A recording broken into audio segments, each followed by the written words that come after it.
Claro, entre um vídeo e outro dá tempo de... Isso é por isso que é bom o vídeo, né? Entre um vídeo e outro dá tempo de checar.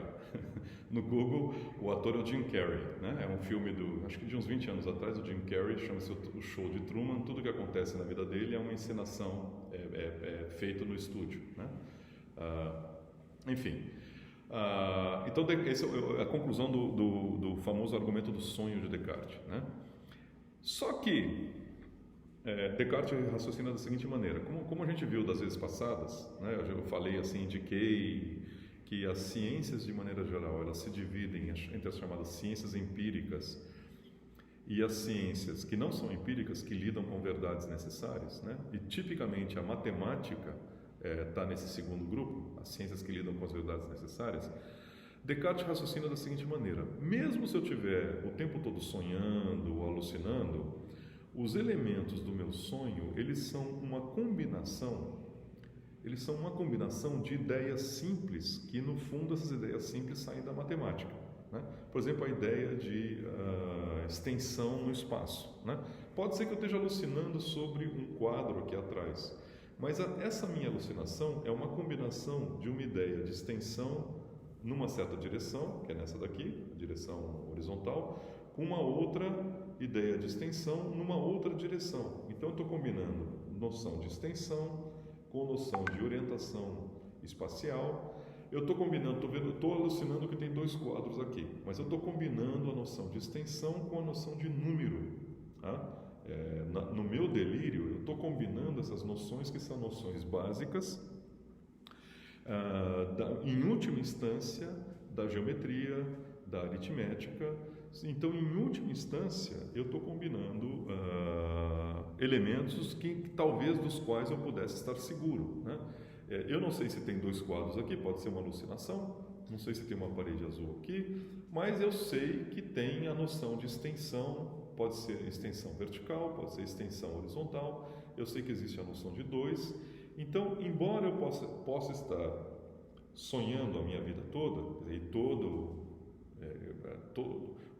portanto isso coloque em dúvida, coloque em risco a totalidade das ciências empíricas, né? Descartes menciona lá a física, a biologia, tudo isso é baseado na observação, é baseado nas situações vividas. Então tudo isso parece estar em risco, tudo isso parece não existe a possibilidade lógica de que tudo isso seja uma espécie de grande sonho, né? Mas mesmo esse grande sonho, ele é composto de certas ideias fundamentais, certos elementos fundamentais do meu intelecto, que são as noções de extensão e as noções de número.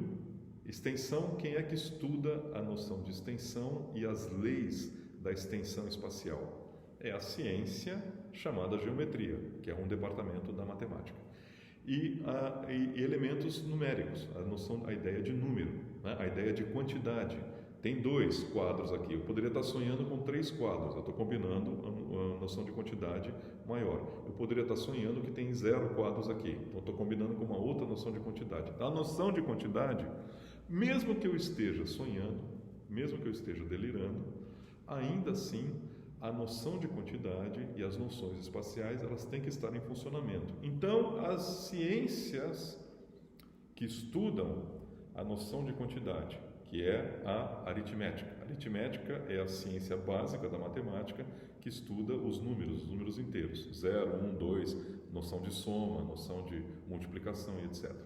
Então, mesmo que eu esteja delirando, mesmo que a vida seja um grande sonho, tá? Ainda assim eu posso estar seguro daquilo que eu sei a respeito dessas ideias muito fundamentais, que são as ideias espaciais e ideias numéricas. Ou seja, mesmo que a ciência empírica esteja em suspenso, que eu não sei mais se é verdadeiro ou não tenho justificativa para a ciência empírica, ainda assim parece que eu tenho um refúgio, né, nas ciências matemáticas, né, e tudo aquilo que é derivado da ciência matemática, talvez a probabilidade, etc., porque tudo isso é matemática, né?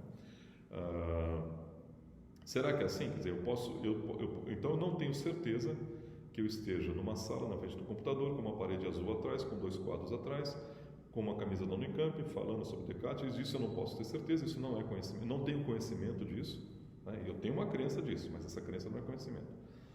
Mas, mesmo que eu não tenha tenha conhecimento disso, eu tenho conhecimento de que 1 mais 1 é 2. 1 quadro mais 1 quadro é 2. Tá?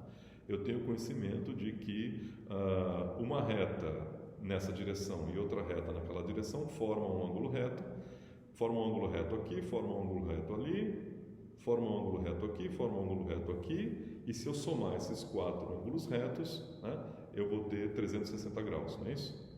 90 vezes 4, 360. Né? A soma interna dos ângulos de um retângulo dá 360. Né? E eu também sei, né, de maneira muito mais segura, né, de que se metade dessa imagem aqui forma um triângulo, portanto, se eu somar esses ângulos aí, né, esses ângulos aqui, eu vou ter 180 graus. Né? Então, mesmo que eu esteja sonhando, tem ainda algumas coisas que eu acho que eu sei com certeza, que eu estou justificado em crer nessas coisas, que são aquilo que eu sei da matemática, ou seja, o lado matemático do meu sonho, o lado matemático do meu delírio, né? Isso eu parece ainda que eu tenho certeza disso, né?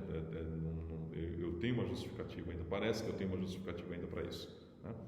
Aí então, quer dizer, o Descartes aqui explorou no argumento do sonho, né? Ele, depois do argumento do sonho, parece que ele está explorando essa diferenciação entre ciências empíricas e ciências não empíricas, ou ciências que lidam com verdades necessárias, para dizer o seguinte: não, ainda assim existe um aspecto do meu sonho que tem que ser verdadeiro, né? Porque são verdades necessárias. Então eu posso estar seguro a respeito das verdades necessárias. Ali eu vou ter conhecimento.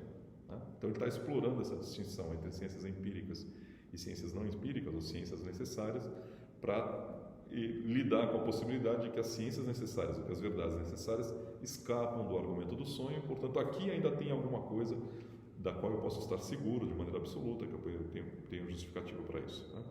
Aí então que chega o terceiro e último argumento da primeira meditação, que é conhecido na literatura como o argumento do gênio maligno ou do Deus enganador. É a mesma coisa, né? Essa é uma metáfora, não significa nada, né? E a ideia de Descartes, ele envolve nessa figura metafísica. Mas eu posso supor que existe um ser muito poderoso e maligno que emprega todo o seu tempo em me enganar, né?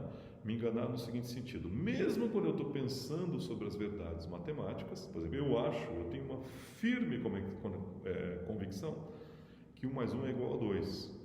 Olha só, eu tenho a firme convicção que 1 mais 1 é igual a 2. Né? E eu acho que eu estou plenamente justificado em crer que 1 mais 1 é igual a 2. Né?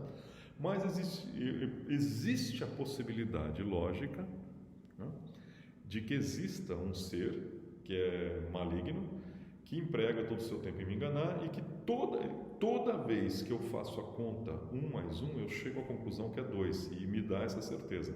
Mas na verdade está errado. Toda vez que eu faço a conta, eu estou errando. Né? Na verdade, 1 mais 1 é 3, ou 1 mais 1 é 0. Tá?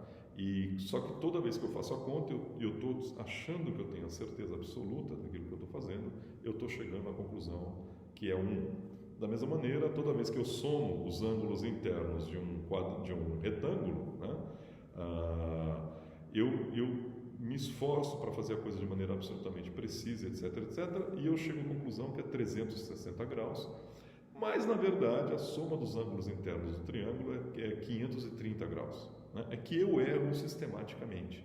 Eu erro sistematicamente por virtude e força desse ser maligno que me emprega toda a sua energia em me enganar, fazer com que o meu entendimento se confunda. Né?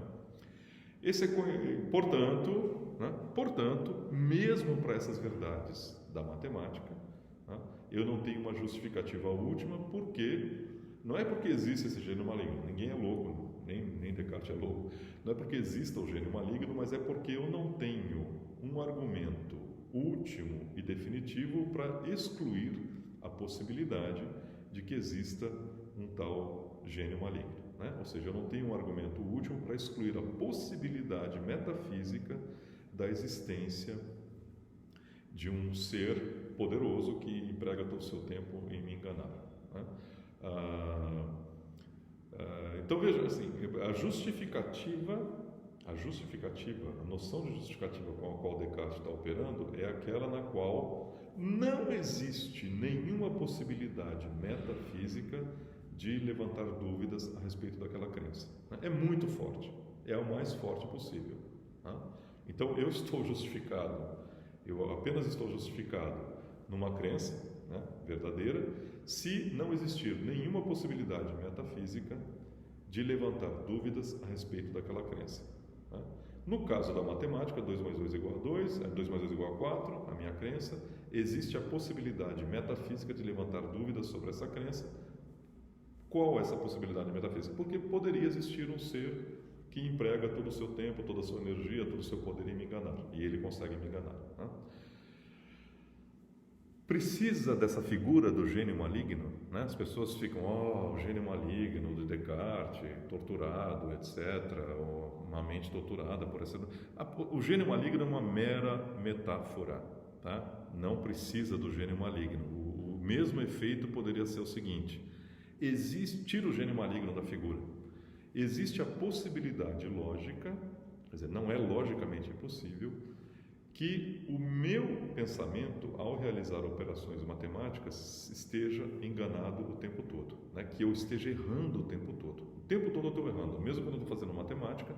Você já fez contas matemáticas erradas, com certeza, né? Você já fez somas de geométricas erradas, com certeza, em algum momento. Alguém chegou e te corrigiu. Mas existe a possibilidade lógica de que toda vez que você esteja pensando sobre matemática, toda vez que você esteja pensando, fazendo uma operação no desenho geométrico, que esteja errando também, né? Isso já ocorreu, é uma coisa que ocorre a gente de vez em quando. Fala, será que eu estou errando? Você faz uma conta ali, depois você confere uma vez, 2 vezes, 3 vezes, né? Você fala, não, pode ser, às vezes tem um erro aqui que eu não estou enxergando, né? Isso é uma coisa que ocorre a todo mundo, né? Talvez eu esteja errando numa operação muito simples. Às vezes a gente erra, né? Então existe a possibilidade lógica que, mesmo no caso da matemática, que é a coisa mais segura possível, tá? A possibilidade lógica é que, mesmo no caso da matemática, nós estejamos errando sistematicamente. Quer dizer, não precisa ter um gênio maligno ali, né? Vestido de demônio, eu vou enganar esse cara, e passar minha vida enganando esse cara. Não, essa é uma mera metáfora, é uma mera figura alegórica para tornar a coisa mais dramática, né? Para você ser levado para falar, puxa, é mesmo, né? Por quê? Porque me deu uma boa razão, me deu uma razão definitiva e irrefutável que exclua a possibilidade da existência de um gênio maligno como esse, né? E a conclusão de Descartes no final da primeira meditação é que não existe uma tal razão irrefutável que exclua a existência do gênio maligno, né? Olha só, foram 3 argumentos na primeira meditação: argumento dos sentidos, argumento do sonho e o argumento do gênio maligno.